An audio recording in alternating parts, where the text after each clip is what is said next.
Shimron Hetmyer number 3ல விளையாட ஆரம்பிச்சதுக்கப்புறம் ஒரு different பிளேயராக தெரியுறாரு. ஸோ சரியான நாக்ஸ்.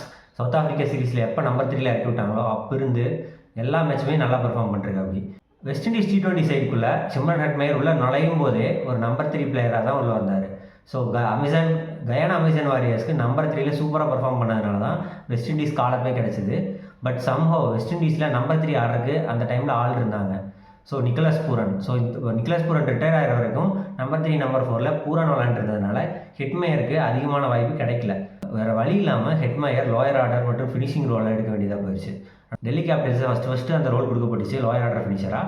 அதை ஒழுங்காக பண்ணதுனால 2022 ராஜஸ்தான் ராயல்ஸ் அதே ரோலுக்காக தான் ஹெட்மயர் எடுத்தாங்க. இன்றைக்கு வரைக்கும் டீமில் அதுக்காக தான் வச்சுருக்காங்க. ஹெட்மயரோட மோஸ்ட் டிஸ்ட்ரக்டிவ் பேட்டிங் எங்கே வந்திருக்குன்னா நம்பர் 3ல தான். ஸோ நம்பர் 3ல எப்போ ஹெட்மயர் விளையாண்டாலும் வெரி டிஸ்ட்ரக்டிவ் ஆடி இருக்காரு. இவ்வளவு நாளாக இதை வெஸ்ட் இண்டீஸ் மட்டும் IPL டீம்ஸ் யூஸ் பண்ணிக்கல அப்படின்னு தான் சொல்லணும். ஸோ இப்போ வெஸ்ட் இண்டீஸுக்கு நம்பர் 3ல பூரன் ரிட்டையர் ஆனதுக்கப்புறம் அங்கே ஒரு வேக்கன்ட் கிடச்சிது. அதை ஹெட்மயர் கரெக்டாக யூஸ் பண்ணிக்கிட்டாரு. ஸோ இது வெஸ்ட் இண்டீஸ்க்கு ஒரு பெரிய பூஸ்ட். ஸோ இதே மாதிரி எல்லா மேட்சும் ஹெட்மயர் விளாண்டா ஸோ வெஸ்ட் இண்டீஸ்க்கு ஒரு நல்ல ஸ்டார்ட் கிடைக்கும். And West Indies is a team to beat. அதுவும் சப்கான்டினென்ட் இந்தியாவில் நடக்குது. ஸோ வெஸ்ட் இண்டீஸை அவ்வளோ லைட் எடுத்துக்கூடாது.